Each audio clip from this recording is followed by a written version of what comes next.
haven't stayed. Contractors. No, I guess not. I'll find out one way. Mm-hmm.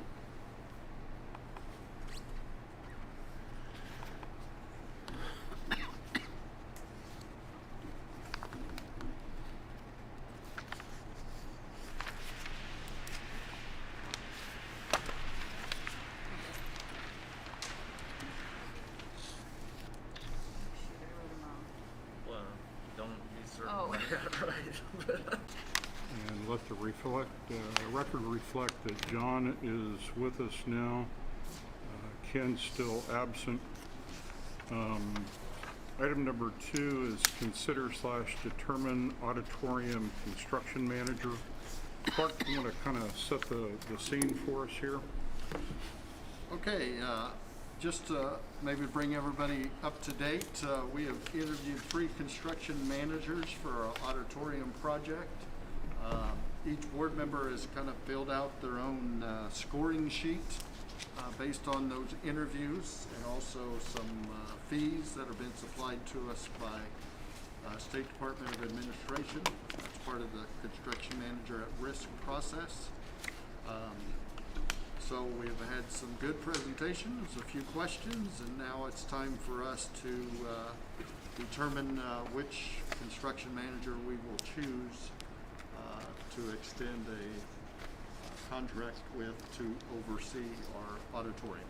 So an executive session, just for your information, it was used just simply to interview each candidate. And now that we're out in public session, it's time for any discussion, questions board members may have of either Clark or our architect, Sarah. Does anybody have anything they'd like to begin with? Would you mind, can you go over this fee sheet again and tell us, like, I mean, is this, I mean, the total lines A, B, C, D, E, is that the total fee from the contractor, and then we just pay for whatever the actual work is? Right, that's correct. So they don't make an additional percentage on top of it or anything like that? That's the total of the cost. Okay. It's variable only by that bottom number, because that bottom number is a percentage, as we see, based on what the GMP comes back as. So that number is the only variable number. Okay.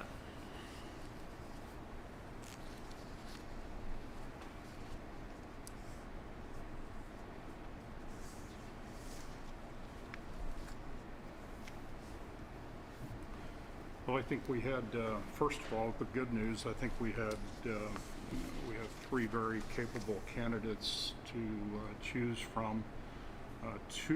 All 3 actually have done work for the district at one time or another. One goes back to 1993, building on some classrooms. One did all of the work. They were the construction manager for our bond issue that passed for the new gymnasium and several other improvements to the district, and another did some locker room work for us here recently. So I think we had good, capable candidates, and I think we'll make a good decision no matter who we choose tonight. So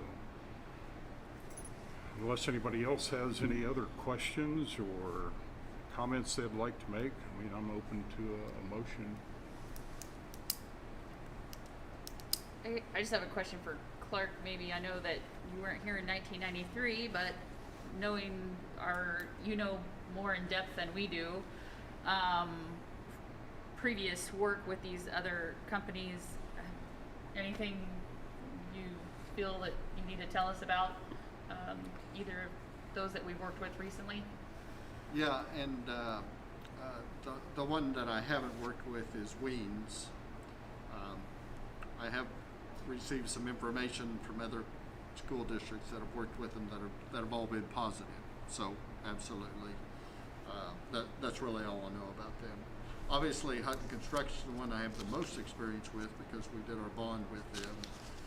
And as you see, I am listed as one of the references, and did feel like we had a really good situation with them when we did the bond project. So I would say really nothing but good things about working with them and how that project went. So really positive there. Mark Borski's construction, we've just recently done a couple of projects with them. Probably Chris has spent more time with them than I have, but once again, I don't have any red flags or Okay. that's a positive perception as well.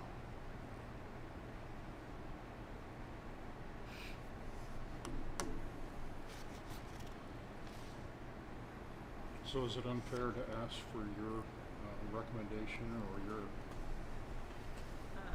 I probably wouldn't give a recommendation, but I would say, I am on the opposite end, in that I've worked with the two local firms, Weens and Borski, and not with Hutton, and have good things to say about both of those firms. They do an excellent job, very communicative, absolutely not to work out and want to do it right and will do it right. You can't go wrong, based on what Mr. Weedle has said about Hutton, I don't think you can go wrong with any of the three, which is a good and bad problem to have, I think. We have to make it.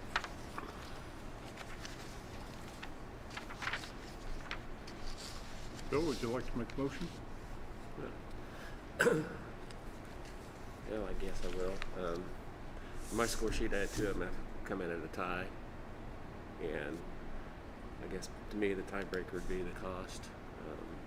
I think all three of them are good. Like I said, two of them are Reno County, which is positive, and Hutton, they did. I just remember them doing a lot of good things when I the can't hear you, bond I'm sorry. issue. How far back do I need to go? I think all three of them are good. I like the idea that two of them are Reno County and Hutton. They did our bond issue and they saved us.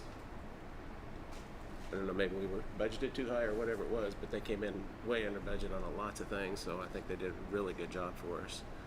So, but on my score sheet, I scored Hutton and Weens the same, but Weens is, their fee structure is quite a bit less, so I guess I'd make the motion on Weems. Or I guess maybe everybody else ought to discuss theirs first before I make a motion. Let me rescind that motion. Let everybody else discuss theirs. I was kind of the same way. I was impressed with Hutton and kind of had them scored the same way you did, but then whenever we see the fee structure here and what the state Secretary of Administration, Department of Administration came back with the recommendations, I would support the Weens motion. But Yeah. again, They want does anybody else have any feedback?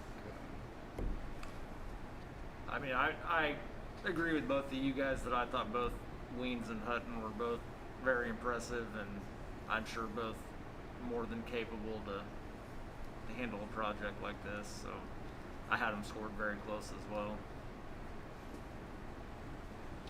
I had them as a tie as well until we got the fee structure back to us. I guess I'll go back to, Is that I'll make that a motion to hire Weems as our construction at risk manager. we've got a motion for Weens? Do I have a second? I'll second. All right, we have a motion and a second. I got to know, John, what are you doing here? Are you planning to vote? Are you abstaining? I'm going to vote no because, you know, I think it's a slap in our face to our taxpayers when people are getting paid or are out of a job and having a hard time, and we may not even be able to use this auditorium for, 2-3 years in the capacity that it was meant to be used for. And so, but we're telling them, hey, we're still getting your $16,000 a student, so we're going to spend $400,000 on an auditorium that we, All right.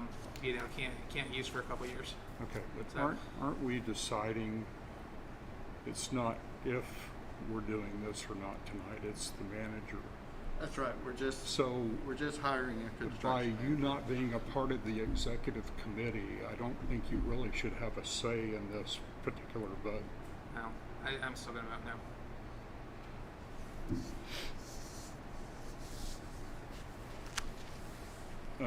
I think you should abstain since you weren't a part of the executive session, I which would appreciate be your advice, counted Brad, as a no. but I'm gonna vote no. Okay. So we have a motion and a second. All in favor, raise your right hand. And it is 5-1 with John abstaining. I did not abstain. I vote no.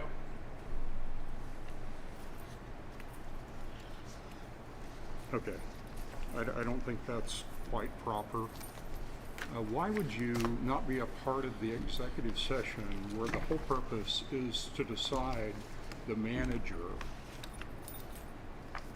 and then think that you come in here and have a vote against what you haven't even been a part of the conversation over? Because I'm against the whole project, Bryce. Okay, we understand that, John, but we're voting on the action item is here is to consider the auditorium construction manager.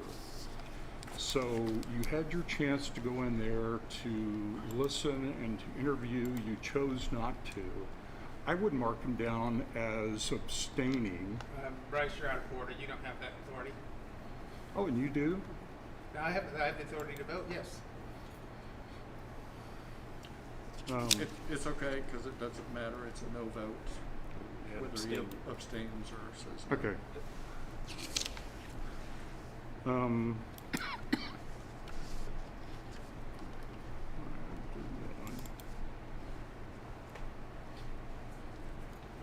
Moving on now to item number 5, the Citizens Open Forum.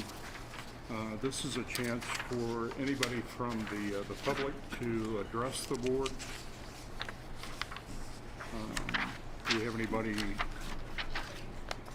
signed up? Anybody here wishing to address the board? If not, we'll move on to recognitions, presentations, item number 6, and we have none tonight, I don't believe, Clark.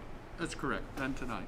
And then moving on to our consent agenda, which we have several different items underneath, which have all been provided to you in advance.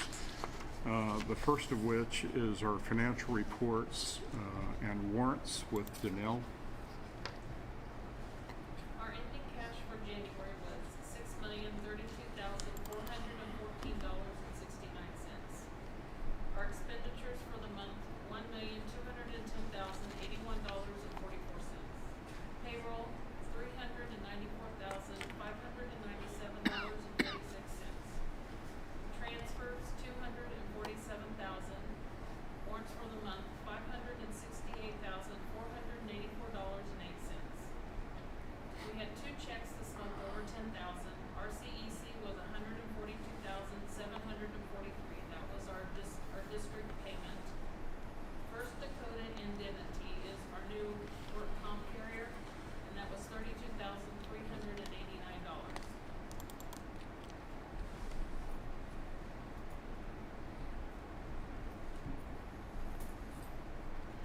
Does anybody have any questions for Danelle on the report?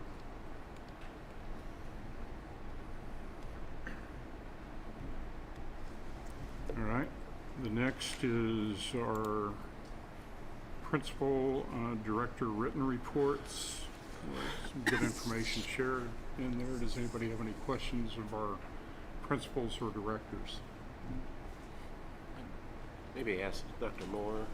But our last meeting, you said things seemed to be going pretty well as far as scores, and then this month's report it said we had a little more D's and F's. Is that because we were all remote?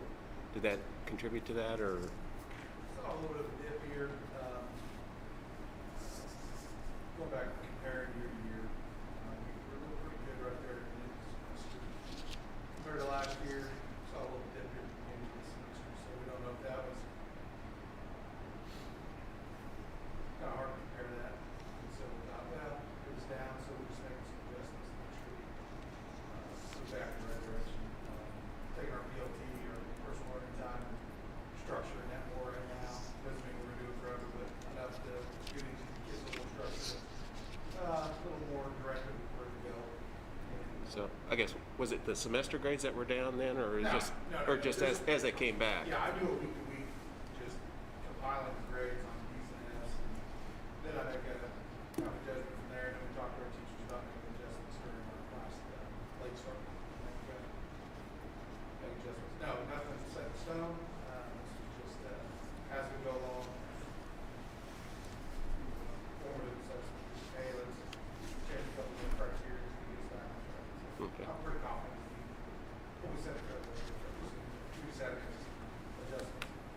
appreciate the update.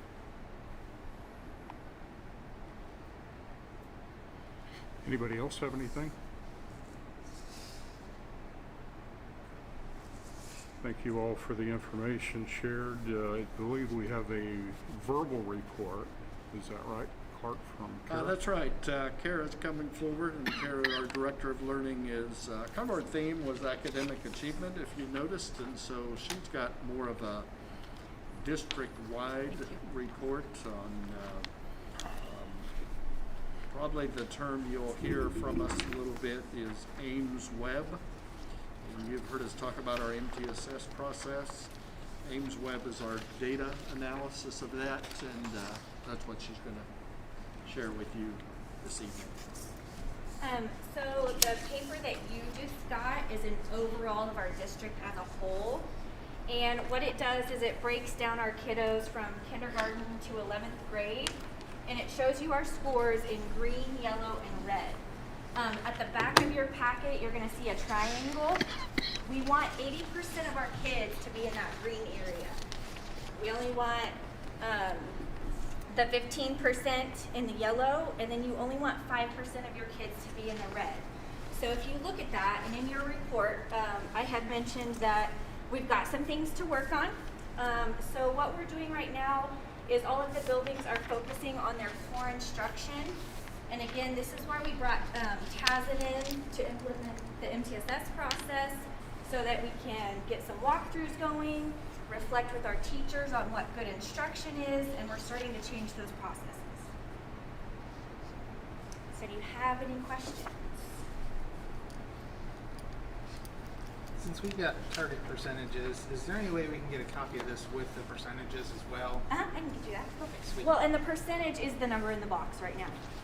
So that is the actual percentage. Oh, okay. Like, So say this is for- this is the number yes. of students. So This like, is percentage. so like winter, 63% of our kids were in the green. Okay. We want that to be 80%. Okay. All right. And Thank you. this just means that this screener tells us that those kids can access the skills that we're teaching in our core instruction, and that's where we want them to be. So we've got to beef up our core instruction. We've got to try some new strategies, and that's what we're trying to work with our teachers on right now. Any other questions?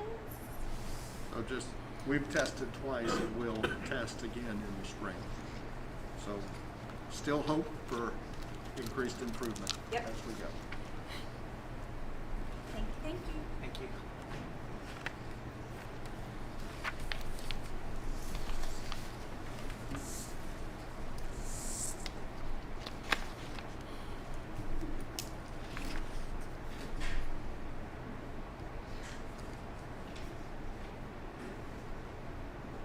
All right. Any other questions before Clark's superintendent report? Clark? Yeah, first of all, I've displayed up here on the board behind me kind of what I'm projecting for enrollment numbers. I would say this is an incomplete projection because this is taking really this year's numbers and projecting them to next year. So on the far right column, you'll see projected 21-22. As you guys know, from a budgeting standpoint, this is extremely important to our budget, to our overall budget. And so if you notice that, the column that says total by grade, that number kind of matches the projected for 21-22 because I've really taken the same numbers. But I do want you to kind of compare that to 19-20, where we were at 741, dropped down this year to 680. In our projection, we would be that, but as you guys know, this year we lost numbers due to COVID. So when you look at that and go from 741 to 680, that looks like a loss of 60. And over here in this column that says 2021 plus or minus, I've tried to identify what grades we lost those from. One of the things I've asked our administrators is to track who we lost this year, because the question is, how do we go about getting them back? I think that's really important. Obviously, curing COVID would go a long ways to getting them back. We don't know what August is going to hold, that's one of our really big challenges is how do we make up those 60 students? And I guess I would say this, we are confident that we're going to get some of those students back. Many of you guys saw what been pushed out. I think I pushed it out to you in KASB, and it's the, I'm going to use the term voucher, but it's the private school concept where students and families can get their own funding and apply it to a private school. One of my biggest concerns about that is they can apply it to a homeschool. And as you guys know, we have a good chunk of kids in homeschool in our district. And I'm going to say, and just because we happen to know of these 60 kids, some of those did go to homeschool. And so that's really concerning. I've noticed some of you have even done a little political work to say, please vote against this. And I can tell you we've done that from a Reno County perspective as well. Varying opinions on that even from the Reno County legislators. But that's something to be very aware of, because my response is, what a year to put that in when we've already lost kids and some of them have gone to homeschool. What a year to incentivize taking your kids out of public education. So I just want you to see this numbers, because these are something we're watching really closely. It was interesting to hear. I sat in on Mr. Atherton's site council with these Yoder parents, and their question was, what are you guys going to do to go get those kids back? So I think that's a great question. What are we going to do to try to get those kids back? So continue promoting our district, but I've asked our administrators, let's come up with a procedure of how we reach back out to them. I don't know if that's just a phone call or what that is, but some way we need to say to our families that are not currently attending with us, how do we get you back? And obviously the easy answer is to cure COVID. That's, you know, have a normal school year might be a great way to do it, but obviously that's a work in progress. I might also add, one of the things we continue to try to do is project into the next year, not just about numbers, but staffing levels as well. And one staffing, and first of all, I might just say, we have a few current openings. We have, and you guys will remember this from some of our previous meetings, but we have a 4-year-old preschool teacher opening. Alicia Harbaugh is retiring. We have an ESL teacher opening. Gail Delzer is retiring. And we have currently a part-time counselor opening, middle school Yoder, and that's Michelle Robertson. One of the things I would like to propose and maybe get your blessing is, I'm going to talk here a little bit about ESSER CARES COVID funding. Depends on what you want to call it. This time around they're calling it ESSER 2. But one of those ideas would be to expand our middle school counselor to a full-time position. And my plan, we would use Sr2 funds to pay for that other half. Probably the only challenge with that, we have the next 2 years to spend that money. So some of you guys that are thinking ahead and saying, well, what do we do at the end of that 2 years? We'd have to be prepared to pick up that additional cost at the end of that 2 years. I still believe it does relate to COVID. We have more needs. I know you guys have even expressed your concerns about social, emotional, mental health needs. Obviously, if we can expand that role to where our mental health team, they call it the CARES team, which is made up of Beth Blueball and our 3 counselors, that we would have a much better united effort to help identify those kids and provide services to those kids. Also,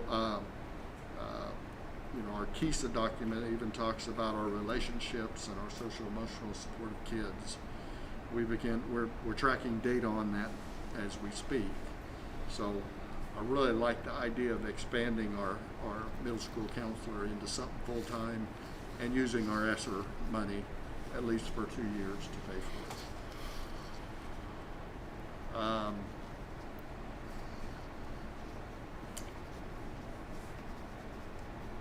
So I'm going to switch gears on you. So I just want to make sure that I don't hear anybody saying, hey, let's not consider that expanding that counselor position. And I want you to hear that loud and clear. We're not, for the next couple of years, we can use ESSER funds to support that extra dollar amount. Okay? I guess one of my concerns would be is that what I'm hearing from the legislature is they are not happy with the fact that administration costs have gone up in schools, and our funding has gone from $8,000 a student, $9,000 a student 10 years ago to $16,000 a student. And so, I mean, I think further expanding education costs when they're talking about, being able to take your money to another school district or a private school or homeschool, I think that's going the wrong direction, but that's just my opinion. My only answer is we have $497,000 in ESSER funds that it's been given to us to spend. So that's one of my ideas to spend it.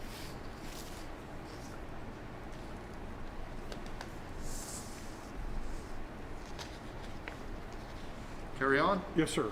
Board training, I think, or? No, I'm not done yet with my report. Oh, okay. Let's talk about district housing a little bit. This might be new for some of you. It's been, not quite sure when the last time we spoke about this, but I'm going to say at least a year ago, we had a conversation as a board about our property behind the district office. A little over 4 acres of land there, and I also serve on the Economic Development Committee for the City of Haven. One of those ideas is trying to create some housing within the City of Haven. The board at that time had a conversation about is there a way that we could, I'm going to use the term donate the land. That's a strong term because really our plan was to share the land but to maintain at least 6 of those lots for kind of our own gain.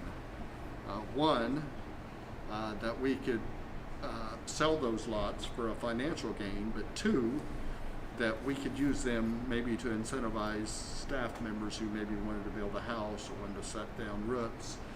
Maybe that's an option as we're hiring people that we could say, we have a housing development. That's been a lot of years since that's been able to be said in Haven. And so I would say this has been an ongoing conversation for years. I bet Jessica's going to say lots of years, because even when she was EDC, that conversation was going on.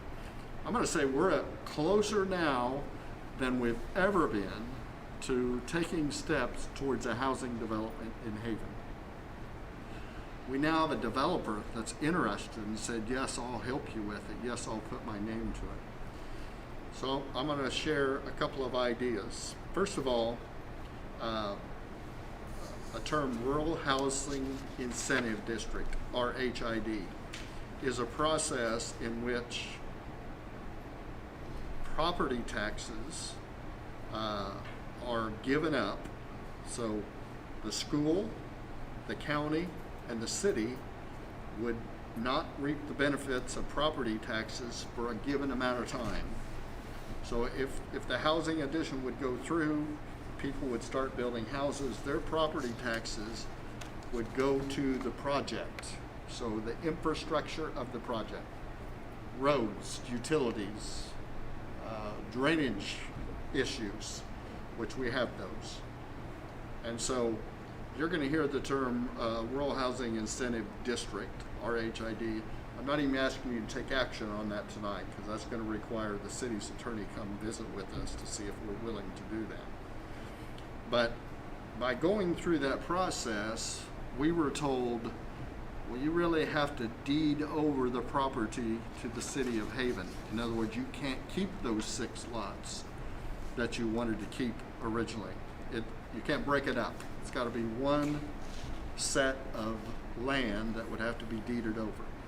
I'm not asking for approval of that tonight either, because that's going to take our attorney and the city's attorney to work out a contract, and you'll have final approval for that.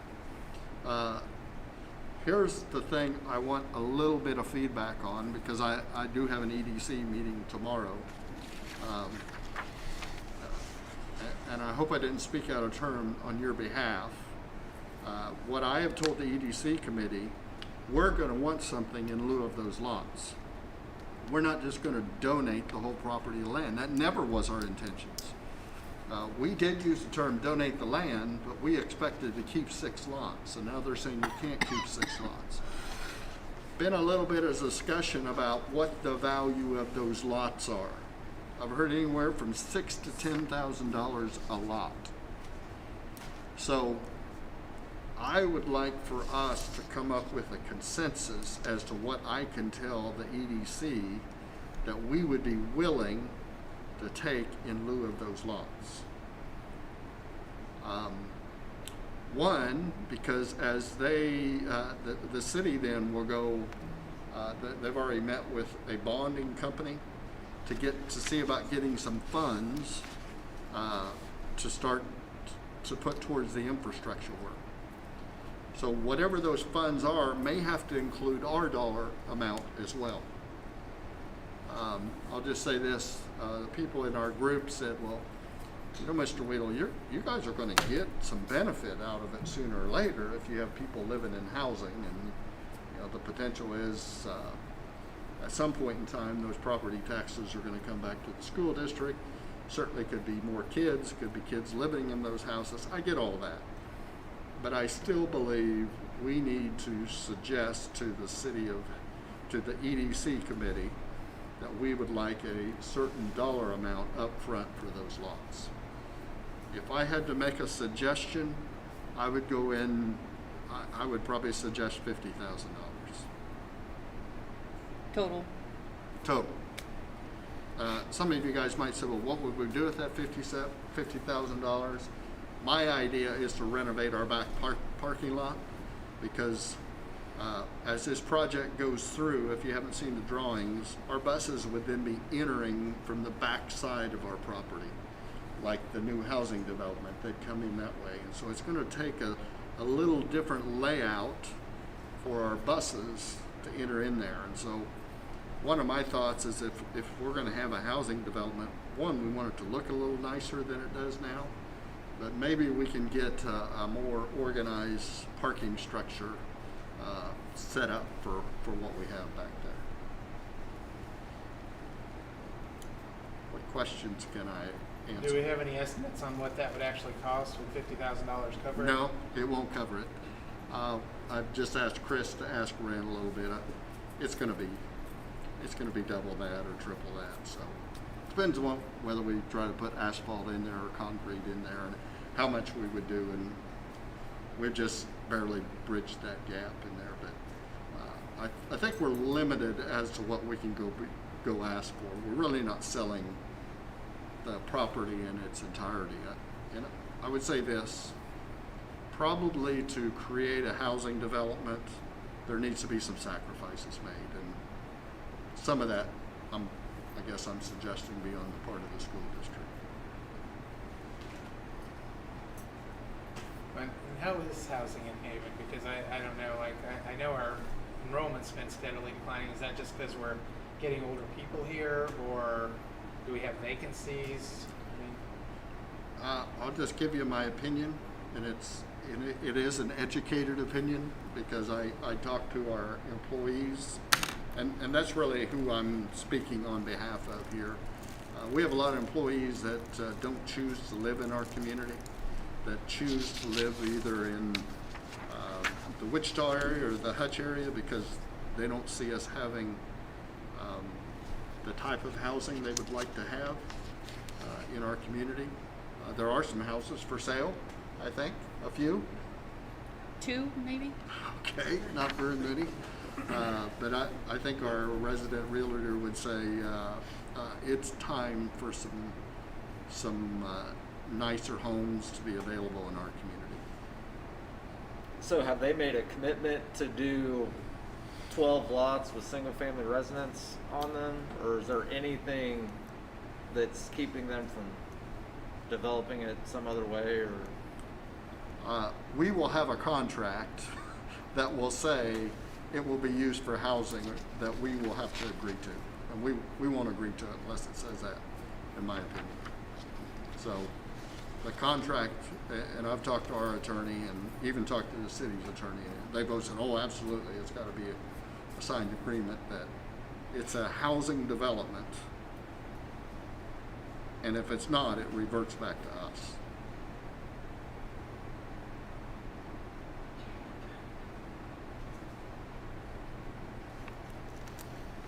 So really what I'm looking for tonight is a little bit of feedback on my idea of what dollar amount we might be open to. And that's coming up in item number 5, right? It is, but we don't really have to take official action on it. I just need some discussion that I can take back to the committee. Like I said, at some point there will be a contract that you guys will have to approve. Yeah, and if we do this, like, does that go towards their specials, or where does this money go? I mean, could the contractor potentially keep it just as extra profit, or? Yeah, that's a great question, John. The RHID that I talked about will pay for the infrastructure, which would be their specials. Okay. So the developer would come in and work with individual homeowners, and then they would enter into a contract with him to build a home of their liking. And so that's how he's going to make his money off of it. But the infrastructure would all be taken care of through the RHID.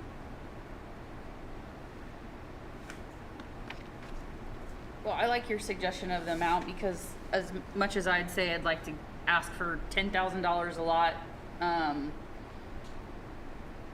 I think that, part of this project is multiple entities participating together to make it work, and housing has been a topic for Haven for a long time, and small towns, it's just hard to get those things going. So I think this, being a fair on the price and then getting a little something in return and fixing our bus entrance, I think it's a fair approach.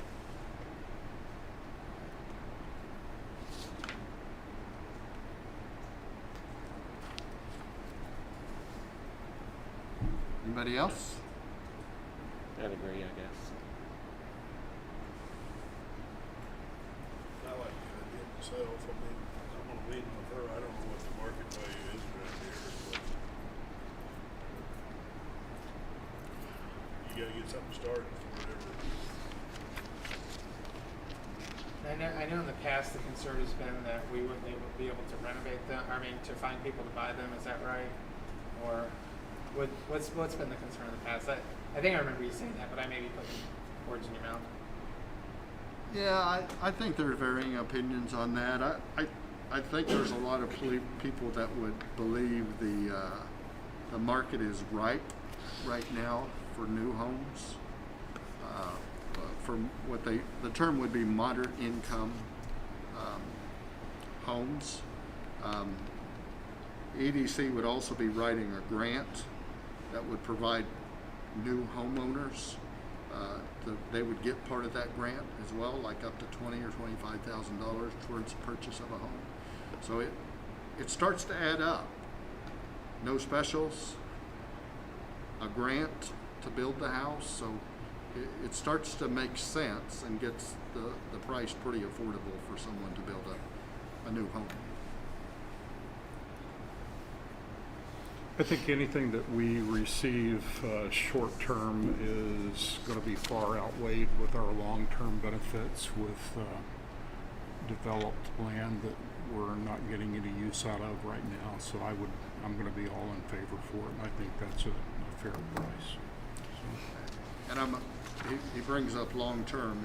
it's gonna be long-term. I suspect 15 to 20 years of no property taxes coming in for anyone that would build a new house in there. I think it's gonna take that to come up with the dollar amount to pay for the infrastructure.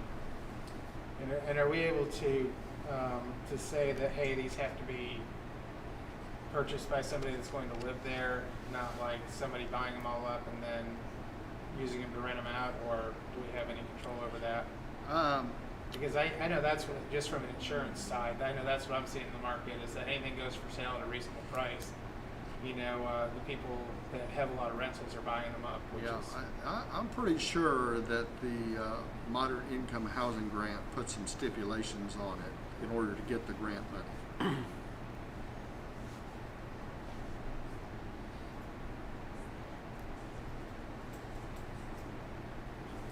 yeah, I think 50,000 is fair then. Move on. I touched base with you. I sent you this through email, but we are scheduled for board development training with KASB March 29, 6 p.m. Yes, that's a special board meeting. I've got a commitment from the trainer for 2 hours on that night. So we have another board meeting before that comes, so I'll remind you again in March. But March 29, that's kind of in between the March and April meeting. Lastly, no. Is this in person, or are they doing it via Zoom? It'll be in person. Sr2 Funds, I mentioned that earlier. Up on the screen, I've just done a projection, and I do have this into your drive. Not going to spend much time tonight, but they're getting a little more sticklers for how we spend this. It does require a federal audit, which certainly gets my attention because I'm the one that signs and says we will use it for COVID-related expenditures. I've kind of put this out to our entire staff at a all-staff meeting, and of course I get some ideas then, because everybody's got ideas on how to spend this money. And I've had to say several times, I don't know if I see that quite COVID-related. So I just wanted to share this with you. You heard me use the number $497,000. Now I might say this, I don't know how much you watch the national news, but this is Sr2, and our new president has talked about another federal relief package, well, they've even termed it Sr3, that it could even be bigger than this. I don't want to get ahead of myself, but I just wanted you to hear that that's the potential that could be coming. But Sr2, $497,000, and we have until sometime in 2023 to spend it. So just, we plan to start an after-school program all about reading recovery. That'll be starting this week. We'd like to put some plans in place for a summer school session that'll be about academic recovery. Obviously, there's a lot of emphasis on what are you doing to help kids get caught back up. You heard Dr. Moore talk about some lower grades. That's of concern to us. We don't really know the impact COVID has had on learning. You know, we think we do. We've done you see some of our numbers.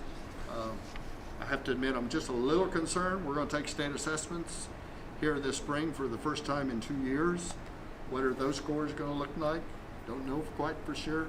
So we want to put some things in place that bring some recovery to our students. We even went so far as to say, well, what about our seniors that are leaving? Do they have their post-secondary plans in place? Have they completed certifications? I heard a report on the news that the FAFSA applications were down this year. Not as many people were applying to go on to post-secondary pursuits. So I've said to Dr. Moore, maybe we need to do something for our seniors prior to them leaving, or even as we get to summer. So we're looking to have a concerted effort, a collaborative effort to determine how to spend that money. So I wanted you to see kind of what they've outlined as acceptable ways to spend that money.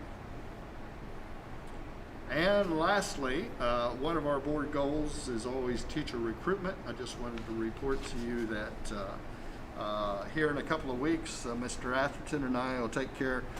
Everything's virtual nowadays, so we have a virtual career fair with the KCAC private schools coming up here in February. And then Mrs. Scott and I will take part in a virtual career fair with Emporia State University here in March. And so as we start, we talked about the openings we do know of, but we expect there to be more. We know there's some of our staff that are out there looking as well. So, questions? Plenty, wasn't it? I'm done. Okay. Also on the consent agenda are the minutes from January the 11th was a regular board meeting. The 29th was a special meeting that we held virtually. And any questions about that? Anybody spot any problems, irregularities? And then resignations, Clark.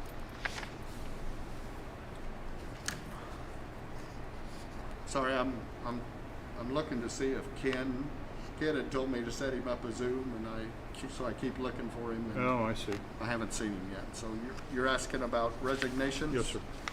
And just resignations. So those are listed down there below. Let me find those. So Minnie Barter, assistant volleyball coach, and then Teresa Arell, one of our bus temp takers. And so you can see below that later we'll approve a replacement for her. But those two resignations should be accepted. Does anybody have any questions about any of the items that we've covered under the consent agenda? Do they want it pulled out for further discussion? If not, I would entertain a motion to approve the consent agenda. I'll make that motion. Jessica, thank you. And Bill, second. All in favor? We're unanimous at 6-0. On to our second body of action discussion items for the evening. The first one here is considering the district calendar of 2021.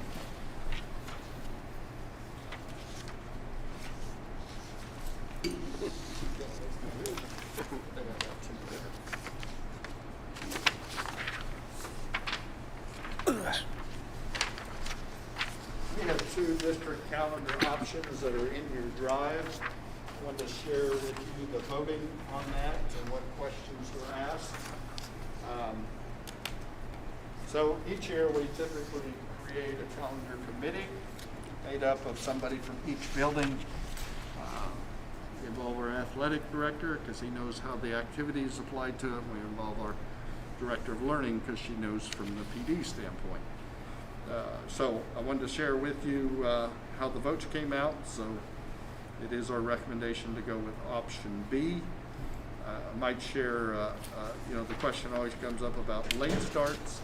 So I went ahead and asked the second question. We were, I guess, just a little surprised how much support there was for the late starts. This calendar does have, I think, one fewer than what this year's calendar. So it does have 6 late starts.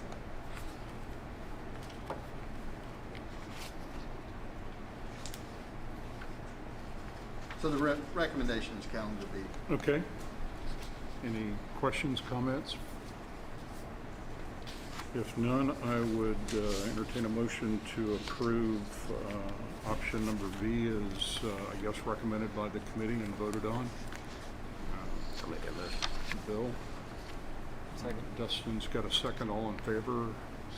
6-0 on that. Thank you. I find it kind of interesting that one moves the start date up a week, and last year they moved it back a week. So it just depends on the year, I think. So I think when you get out late in May, the next year they don't want to get out quite as early. Then the following year, maybe we don't want to start as early. I don't know.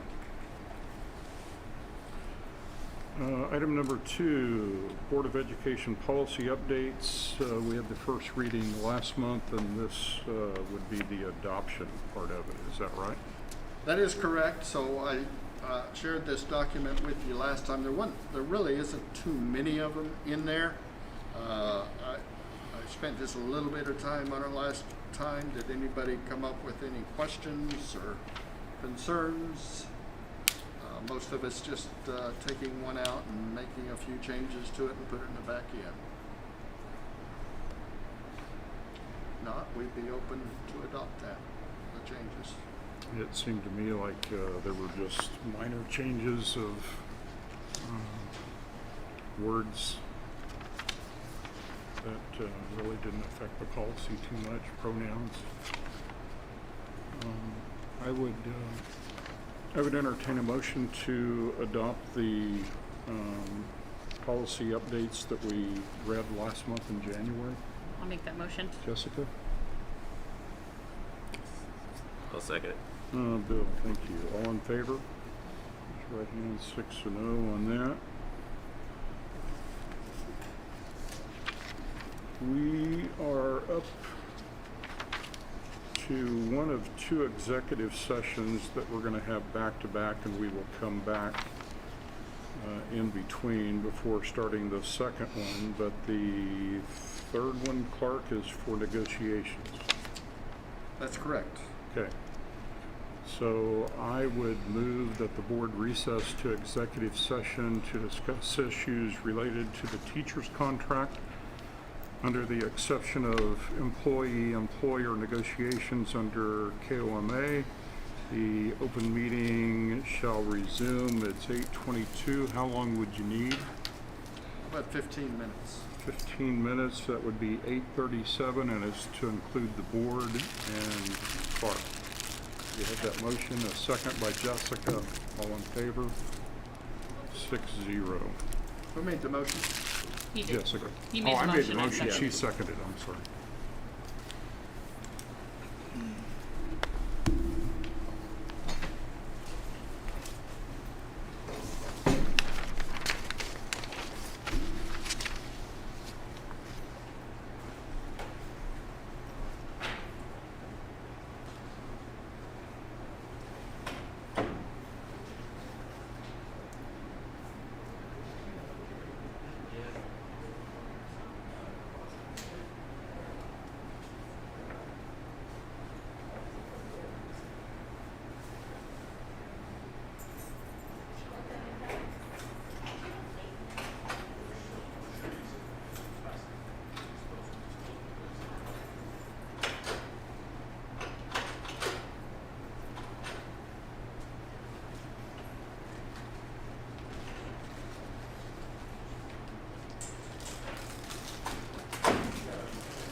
blanket on.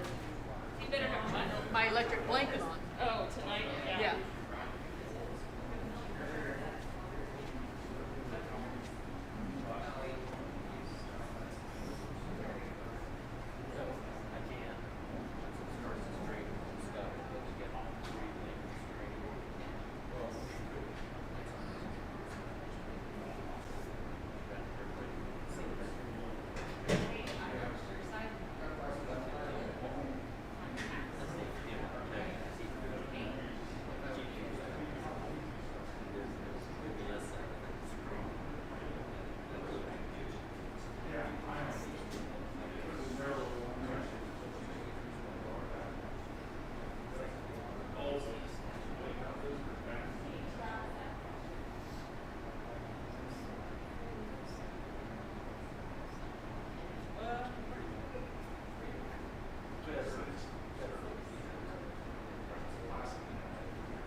No, it's supposed to be this side of it.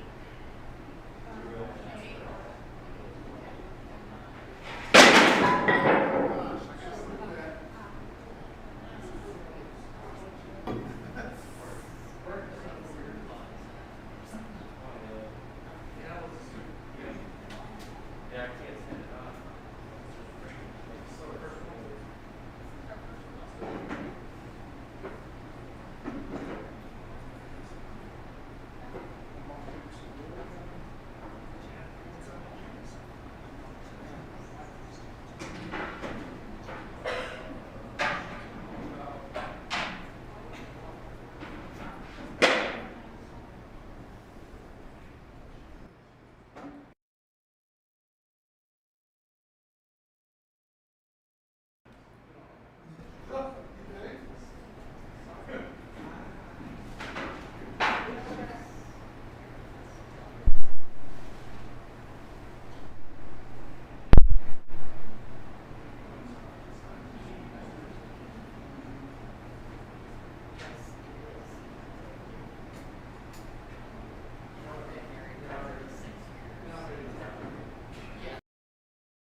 Sorry.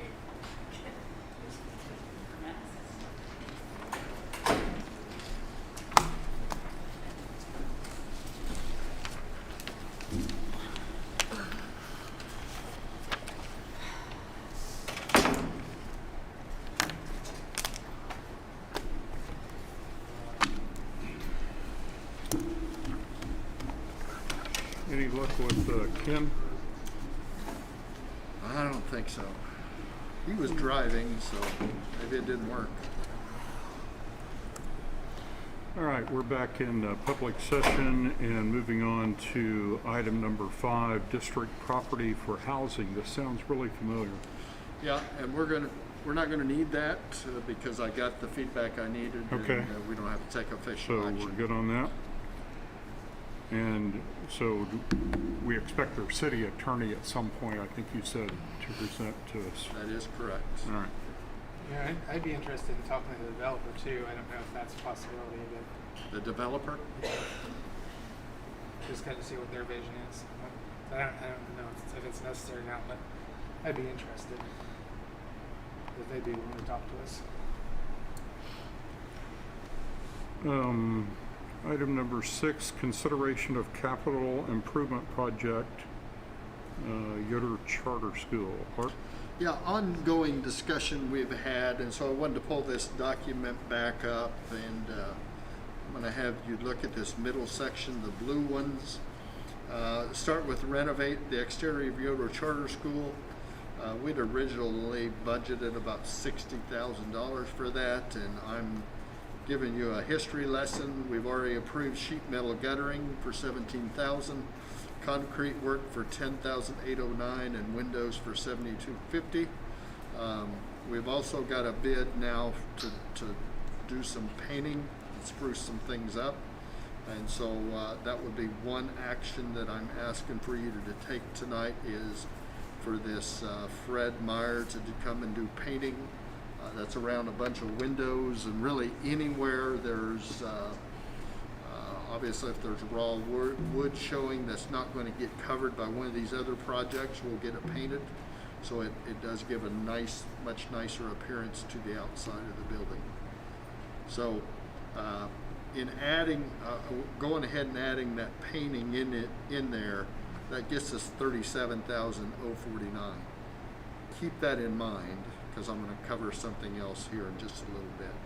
But I guess I'd first of all ask if you would consider approving that painting to be done for $1,990. I don't mind improvement, but do we, for $2,000, do you need our approval? I don't necessarily need your approval, but being that was part of the capital outlay projects, I would suggest going ahead. Being that it's part of this bigger project. Okay.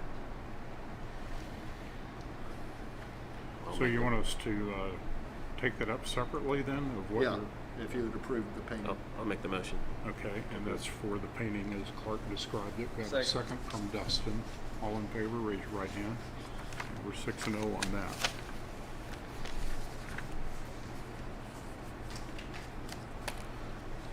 Secondly, we're going to talk about the awning a little bit. This is in your drive, but it's crooked, so I went ahead and made you a copy.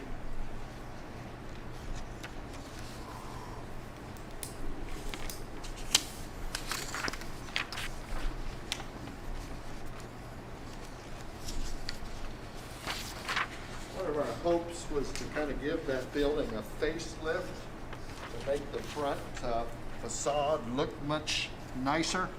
And obviously, the things that have been approved will serve that purpose. And so we've actually asked one of our contractors that was here tonight to maybe design what that might look like.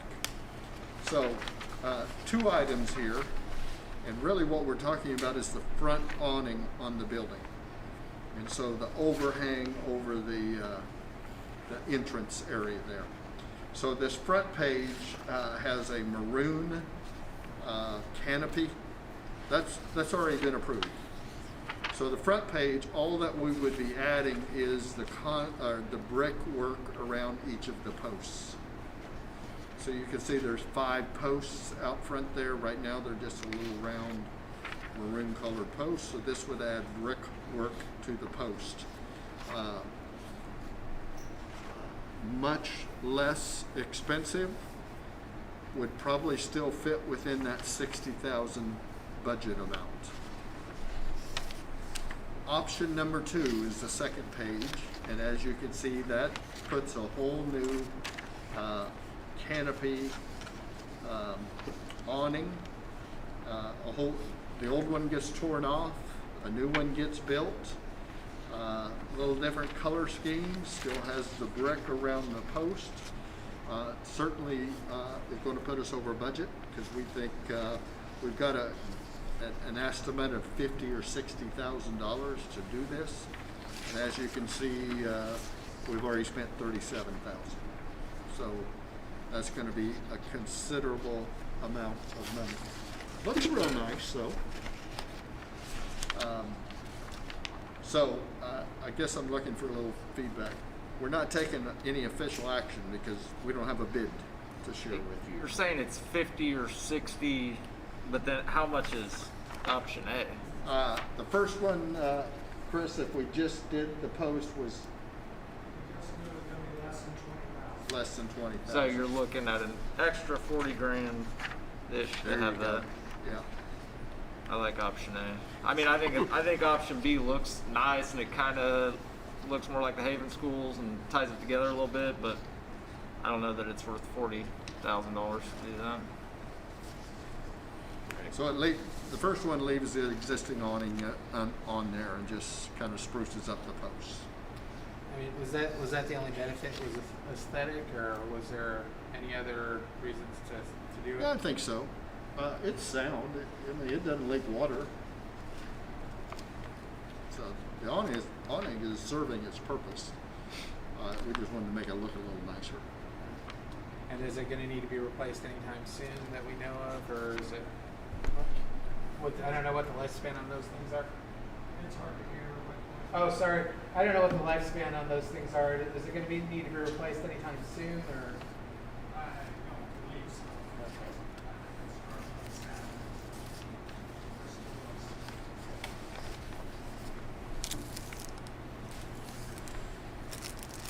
So if you all agreed with Dustin, we would just get kind of a bid for just do the brickwork and bring that back for approval next meeting. I'd agree. The one post all the way to the left, why is that not bricked? Is it?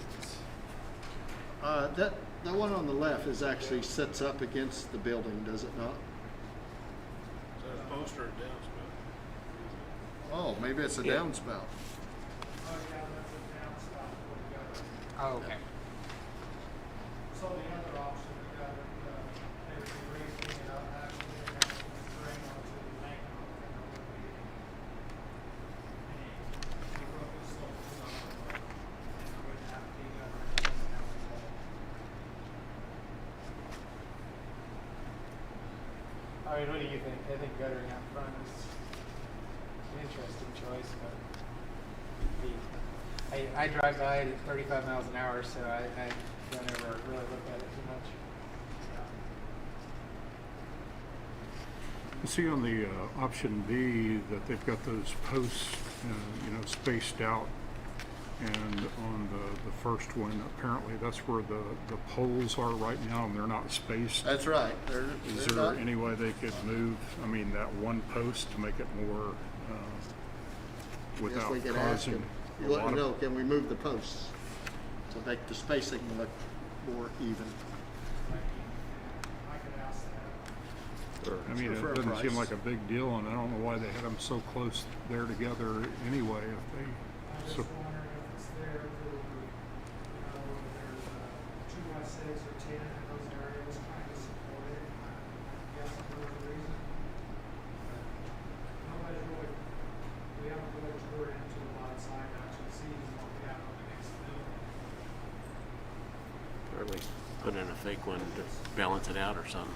yeah, that's what I'm saying. If it's not a support for anything, it could look more appealing anyway. So we have a consensus, I think, to go with option A to get a bid on it. Is that right? Yeah, I like Yeah. your idea about trying to space them out evenly, Bryce. I think we've got consensus, Clark, to do that. Okay, we'll bring that back to you. I just wanted to show you I thought it looked really sharp. I just wasn't sure to spend the money. Next project is HVAC units, and as you can see in our original plan, we had a HVAC unit replacement for the office was our original plan. We had Five Star Mechanical out, and they were looking at a few of our units, and we found out we actually had 2 of them on our library that weren't functioning. Both of them had bad heat exchangers on them. We actually paid to have one of the heat exchangers because we were out of heat in our library. So one of them, they replaced the heat exchanger, but they're really telling us both of them need to be replaced. And so here's what makes it a little complicated. Obviously, our mandatory bid is $20,000. Well, if we're just doing the high school office, you can see we have a bid for $10,260. But I'm maybe suggesting we go ahead and do one of the libraries. The one library we didn't replace the heat exchanger on, it's not working right now. Heat exchanger is $2,000 some dollars. And you know, as the contractor said, well, you can replace the heat exchanger, but you still have an old HVAC unit that ought to be replaced. So my thought was to go ahead and replace 2. But if we're going to replace 2, then I just didn't feel really good about approving $21,500 with the 2 added together without getting some other bids, because it gets over $20,000. I just didn't feel right about doing them individually. So my question to you is, will you support us doing 2? And if so, we would make sure we had a couple more bids. We'd try to get a couple more bids and bring them back to you in a month. And we're doing 2 because right now the third one is working. We got one of them working with a new heat exchanger and spent the $2,000 to do it. And what's the life expectancy if we just replace the other heat exchange? Like, are they on their last leg, or do we have a few years left in them? Heat exchangers now. On the units, if we replace the heat exchange in the other one. Well, he kind of said that he just did some, a while back, it lasted 3 or 4 years. I don't know how the heat exchanger was that bad, that quick. I would think, at least 5 or 6 years. Heat exchangers, we don't change anything else, we don't just leave it at that. I think that one, hopefully one, we did in the library, will last us at least 5 years. That brings us to another something I want to share with you. This is something I'm as excited about as I've been for a while, because Chris and I have been hoping to get this. We finally now have a inventory of all of our HVAC units. It's actually in your drive. We put it in there. I'm projecting it. I can't do the whole thing at once, but what you can see is we now have, by building, each of our HVAC units and what brand they are and what year they were put in. And then we're even throwing out on the far right column as to when we think we might consider replacing it. I think that's something we've been wanting for a while. And by the way, next month we'll bring you one for our roofs as well. So we're making some ground based on needs of facilities. So when I show you this, I'm going to go back here and really want to show you the preschool because those are very old. But let's go back here to Haven Grade School, and you can see 2 of them that we put 2021 by. So One of them's the North Library, and then one of them is the office.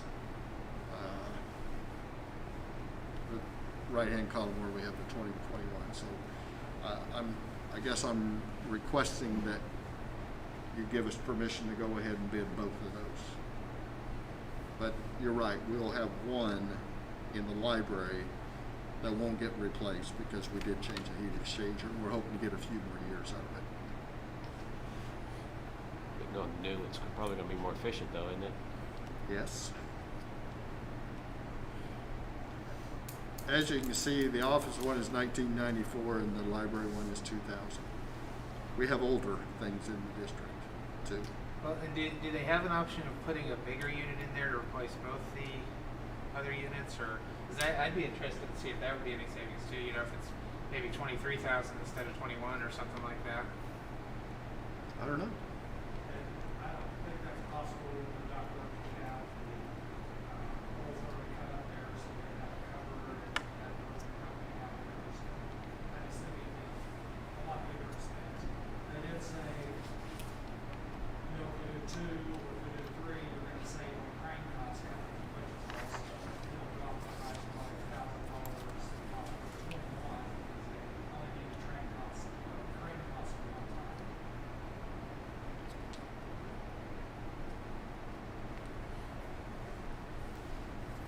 Okay to go that direction? So you'll come back with bids on the 2. So we'll come back with a plan to do the awning work at Yoder Charter School, and we'll come back a plan for 2 HVAC units at Haven Grade. And hopefully more than one bid for each of those. I'm happy to hear about the inventory of the HVAC units and the rotation schedule and everything, just like we didn't used to have this for our buses. We did that, and now you're moving ahead with this, so I think that's Are we great. still doing the one on the district building as well? The HVAC unit? Yeah. Wasn't that the one that was leaking? Yeah, not for next year, no. It's an older one too, but we can only do so many a year, but yeah, we'll be creating a plan as to what we do next year and the year after. And unfortunately, we got several that are old units. At least we know now. Everybody good with that? All right. Item number 7, gating discussion. Yeah, our favorite topic, gating. And you guys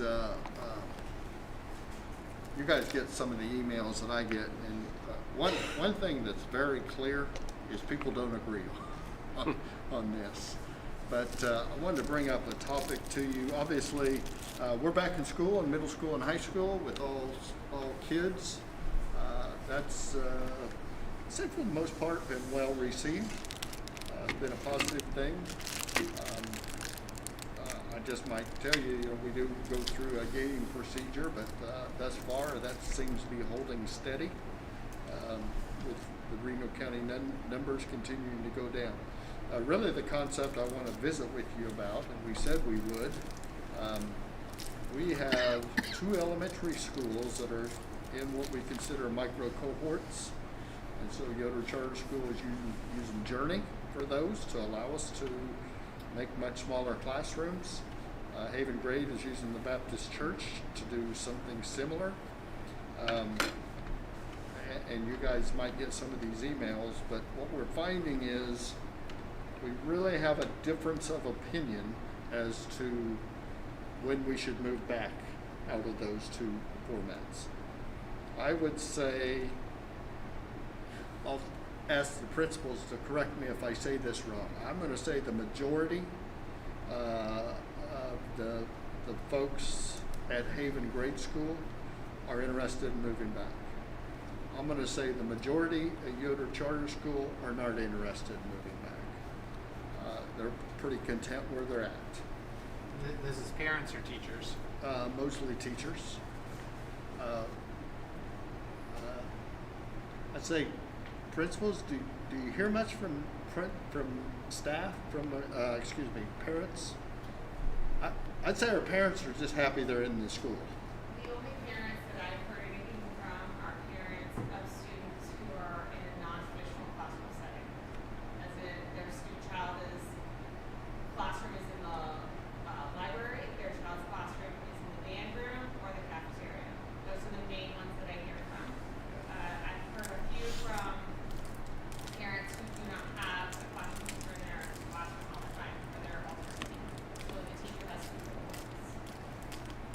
What are you hearing? That it's not as going as well as the teachers who have a classroom of 10. And that teacher is only in that classroom the entire day. Are you hearing anything, Shannon? I haven't heard any. I've had one parent that was an isolated incident that more personal than had to do with logistics or what have you. So I haven't heard anything. Hard kind of dead that just parents have their own.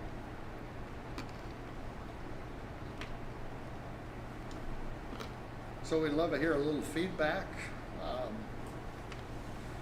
I would say this.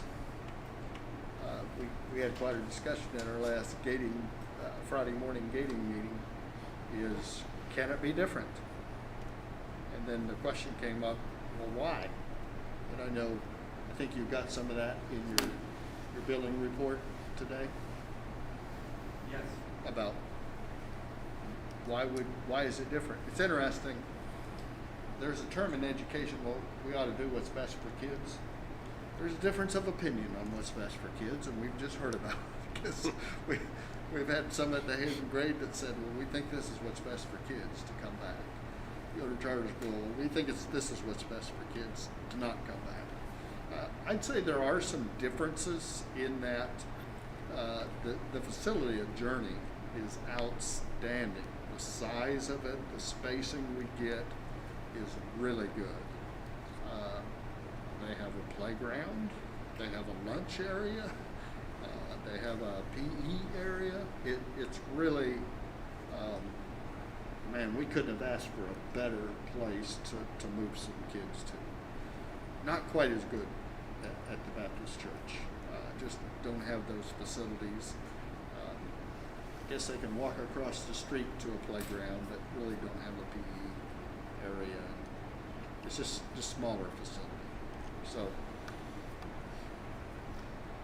comments?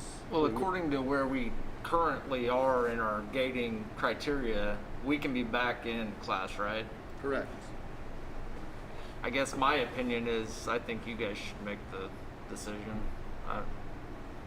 You guys are a lot closer to it than I am, I know. So the criteria allows you to get back into class. If you think it's better for the students to get back in class or into normal classrooms, then I think that's what you should do.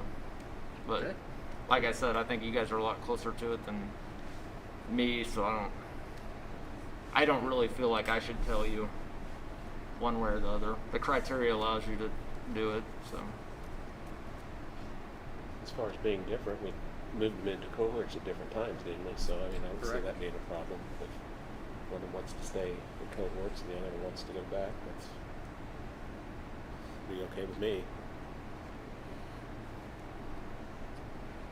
Well, it's probably no surprise that I would like to have them go back to normal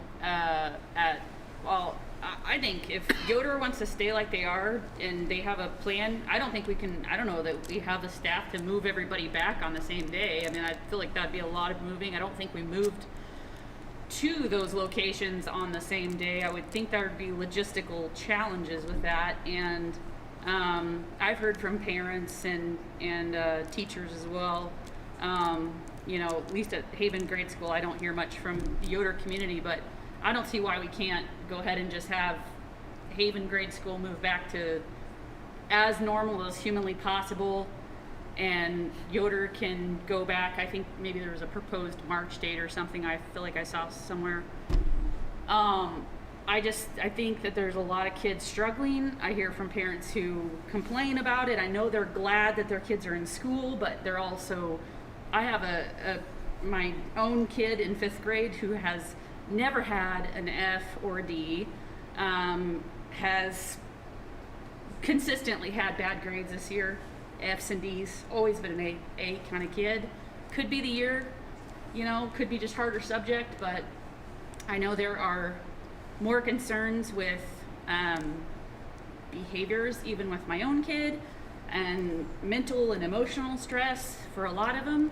I don't think we should be having school where there is also a funeral, and I know we had some challenges with that, with late start potentially one day, and I don't know, that bugs me, that we're asking our kids to take state assessments, and data is important, and we're trying to get them the best learning environment. And our middle school and high school, you know, they're going back in person and they have more interaction. I don't understand why our little young ones can't be, you know, they need more of that structure and discipline. Well, they all probably need that, but I just think that normalcy is what they're really missing, and I don't need to go on my soapbox any longer, but I'm gonna be all in favor of, you know, the 2 separate dates if that's what makes sense. I like what Dustin says too. I don't really think that I should have to be the one that makes that decision, but I just going to be very vocal in saying that all of it needs to be back as normal as possible for these kids. Yeah, and I mean, if we're looking at some sort of potential voucher type program in a year, I mean, making sure the parents are happy is really something we need to do. I mean, I've not heard anything from any parents from either, except for one email that I got.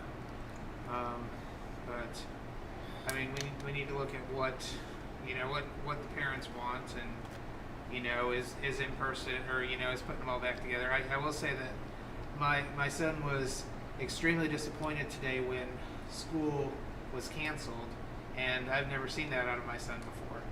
So you know, I know at least the middle schoolers, or at least him, is very, very glad to be with all of his friends and in person, you know, instruction. So I can imagine the little kids, how much more so.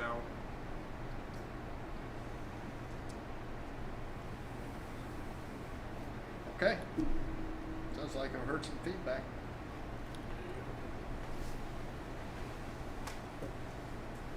Just to let you know, I sit on the gating committee, as you know, and it's just, you know, me representing the board, but we have great dialogue, good discussion, and I think everybody, you know, has the same goal in mind in getting the kids back as quickly as we can in a safe manner, and I'm all in favor of splitting up the 2 schools and the dates, just kind of what you said about maybe we don't even have the capabilities of doing that in one day. So the Yoder situation is obviously a much better situation in being able to be spread out up there than what we are here at Haven Grades. So I'm good with moving it in 2 months, and if the numbers support it. So. Is it a logistics concern that you have about getting them back to normal, like in elementary now? Is it logistics, or is it COVID related, or both, or? My only concern is two different things. Being inconsistent. with it. No, Again, and somebody said it. Our gating supports them being back. So I'll bring up, because the discussion has, you know, come up, that okay, you know, you've got these new strains. I mean, I guess there's always going to be new strains of a virus, but we've heard of, you know, faster exposures and so forth. And what do we do? What are you going to expect out of the gating committee if the numbers change once we have moved the kids back to their normal schools? Do you move them again for the same reason you moved them the first time, or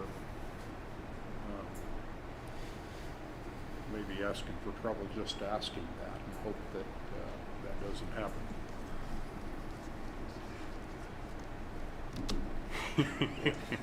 Okay, let's move on. It's not an easy answer. Let's not cause problems. I will say that it's behind the scenes things that I'm not sure how many people are aware of, but they have changed the cycles from the number of cycles that they test for on these PCB tests from 42 to 35 right after the election.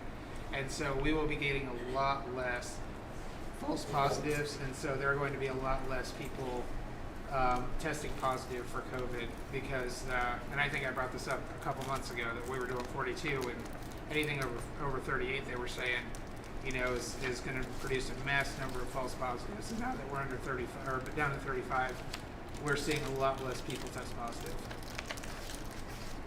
I think you've got what you were after there, right? Number 8, consideration of administrative contract renewals.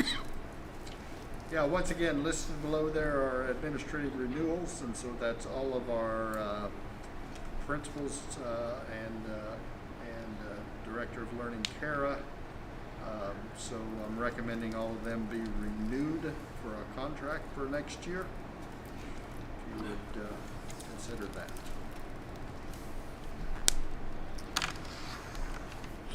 Any discussion, comments? You see the names. I would entertain a motion of the approval of contracts and the work agreements as presented there. Paul's got the first. I'll second that. All in favor? Raise your right hand, and we're in agreement 6-0 there. On to, believe it or not, our reports section, and Let's go to work agreements. okay. We did administrative renewals, and then number 9 is our work agreements. So. Oh, well, I bunched I said that together, or we can go back to it. Okay. Let's bins are different agenda Okay. items. Let's go ahead. So yeah, on number 9, we have work agreements. We have Brittany Sidebottom, and she's really the only one. She's taking the place of the bus temp taker that resigned. Okay, would entertain a motion for the work. Okay. What was it? And I think it wasn't on my printed copy, but we have Dave Marshall as a bus driver under work agreements, and it's on the one in your drive. So you want to vote on those, on the work agreements. I have a motion for the work agreements as Brittany Sidebottom and Dave Marshall for the bus driver. Bill? Second. Okay, second here, all in favor? We're 6-0 on that. Now on to our RCEC report, and our representative, is he with us yet or still not? No. He did put something in the drive for us, or somebody did. Yeah, we had the RCEC building report card that I got. And he had wanted that in there, so it's really just kind of some data about how RC is broken down by school district, how many employees by district enrollments, what percentage of the bill we pay compared to the others. I'm sure Ken would have something really interesting to share if he was here.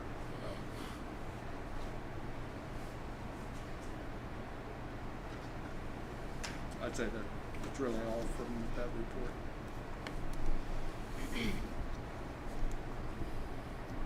Okay, I see what I did a while ago, so 8 and 9, I was trying to bunch those together. Speeding things up. Great, I'm all for it. Technology Director Report, number 2. See if we can pull Ken away from his streaming duties, but Ken's going to talk to you about internet renewals and E-rate funding. Yep, thank you, everybody. What I'm actually talking about tonight is our E-rate renewal process that we go through. You've heard me talk about the Category 2s, which is an addendum to the E-rate process that was 471. This is actually our 470 process. This is how we bid out our internet access and our WAN connectivity between our buildings. And so basically, what we have done in the past is we have run 3 or 5-year contracts. But we're coming up at the end of this 3-year contract, so we're going to put this out for bid and see if we can't get a little bit more interest from some other people that can at least supply us with the type of connectivity that we have right now, but maybe some extra bells and whistles, for the amount of money. I don't know if you guys are all familiar with the E-rate process, but it's basically through USAC, through the FCC, and they match funds. So basically we're still 70-30, I think, is that correct? So they'll pay 70%, we match the funds with our 30%. And that's kind of the process to help us offset some of that, excessive cost that goes into the internet connectivity and the WAN. We currently use a 1G fiber network that was installed by Adjournment back in the day. And we're 1G on our WAN connectivities between the building, and we're 1G on our internet access to the main hub, which is here at the high school. So what we're looking at doing is bidding that at the very least, the 1G that we're using right now, which has been more than adequate for our needs here at the district. But we're also asking that they do it in increments up to 10G, just in case there's ever the situation where we need to expand. We don't want to have to look at redoing a whole new contract with that particular vendor at that time. What this will do is it kind of gives us a little bit of a competitive edge across vendors that can supply these type of services with the infrastructure that we have in place. So we're kind of hoping that, maybe some of this might be coupled with some security, on the ISP side of it, the internet service provider side of it, as well as, like denial of attack services and those kind of things, because this is kind of looking forward into the report that we get, on the cybersecurity issues that you've seen with, even the federal government, and their struggle with it. And so we're kind of looking to redo that. I would like to see the possibility of a 3 and a 5-year contract offering on these. But the reason that we wanted to bring this process up at this board meeting is because we already have this out, the request for proposal, and we'll be taking bids up until the first part of March. And at that part, we will have sat down with our scoring committee and went through the bids, looked at it, scored it via our matrix, made our decision, and we'll come back to the board with the committee's, referral on it for a final approval. And we'll want to do that before the end of March, because the amount of time that we have to run this, it expires, on certain time. So if we go past March, we won't have another board meeting for approval before it expires. So that's kind of why we're shoving this through. Outside of that, that's kind of the gist of it. Does anybody have any questions about this that they would like to be asking? Just really wanted to give you a heads up the month before, because in March we'll ask you to approve a new contract for. Who do you expect to bid on it? Well, probably the 2 top contenders will be the Zayo subcontractor, which is Winfield out of Wichita, and then probably Ideal Tech, which laid down the infrastructure. We had to wait for a NOLA contendering agreement between Zayo and Ideal Tech to mature before we could kind of reach out and look for some competing bids on it. The problem with the way that we're lined out, if we had some other company come in and they couldn't have access to the lit fiber that we use, we would have to look at an alternative method to get that connection between the schools. And at that point, we would be looking at laying however much fiber we would need from like Yoder to the high school here, same with the district office, same with the grade school back here. If we can stay using the same leased lit fiber that we're on, and another company can provide it, that's kind of what we're shooting for, is that they'll be able to bid on existing infrastructure, kind of like what cellular services do these days with towers. Kind of we're hoping for the same effect. But I would say the 2 top contenders will be Zayo through their sublet carrier out of Wichita and Ideal. Zayo is our present provider.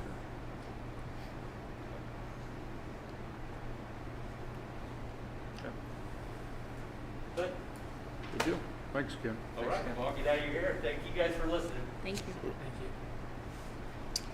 Item number 3, board member reports. It's a chance for any board member to speak, bring something up to The rest of the board, Bill, do you have anything? No.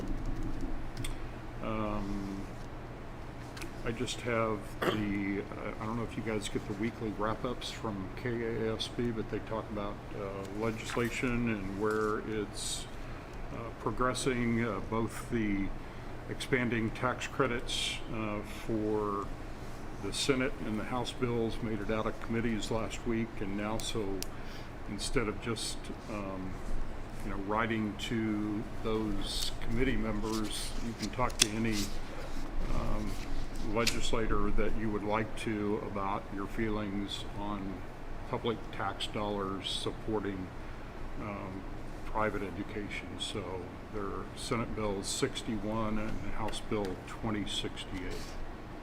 Jessica. I'm going to share, this is a social media post that was shared by one of our seniors. It hit me because I am obviously all about trying to go back to normal, and I don't know what all we have planned for graduation or prom, but I just want to share this briefly. It says, as a young girl, I would sit back and watch my older siblings do things their senior year, and I would think to myself, wow, that would be so much fun. For example, doing silly things for the yearbook, heading off to prom, attending basketball and football games with their friends to sit in the students section, walking down the halls of their last few months, singing karaoke at lunchtime just because, getting dressed up and attending senior breakfast, walking across the stage at graduation the normal way. I could go on for days. My point is, seniors of 2021 have been so overlooked. We had our junior prom ripped away from us, and now we will probably not have a senior prom either. Our whole senior year, we have been waiting for something to change. We want to go to school. We want to be recognized, for all the hard work we have put in the last 12 years. You might say it will all pass. I don't remember my senior year. It's going to be okay, but for the class of 2021, it feels like no one cares. This was supposed to be our year. It's very difficult to finish strong when it feels like no one is paying attention to the words we are saying. Do you think we are motivated? Do you think we are happy staring at our Chromebook 75% of the time? Do you think we want to sit in our rooms wondering if things might change? The last few months of senior year, the answer is no. This is depressing. We are sad. We are angry, or we are hurting. We are asking for a semi-normal senior year. Please say a special prayer for the class of 2021. I'm done. Thank you. I'm good. John. Nope, I just agree with Jessica 100%. It's our choice as to when we go back to normal, and I say the sooner the better. Paul. Board clerk report, Danelle. I've got a couple of workshops. One is on the 10th. It's a lunch and learn. It's from 12 to 1. It's a lunch and learn board leadership forum, if anybody's interested. And then on the 11th is board presidents and leadership team winter workshop, and they have 2 times on that. So, if anybody's interested, let me know. I have 2 minutes to be signed, and there's another form for, if your name's on it, I need you to sign that on the other side. Yeah, the waivers for the special board meeting on, okay. Good deal. Our next board meeting is set for March 8th here at the Haven High School Library. If there's anything you would like on the agenda, make sure you get a hold of Clark or me. Our next item up for bid is adjournment of the meeting. Bill's got the first. Dustin's got the second. All in favor? 6-0. Thank you for your time.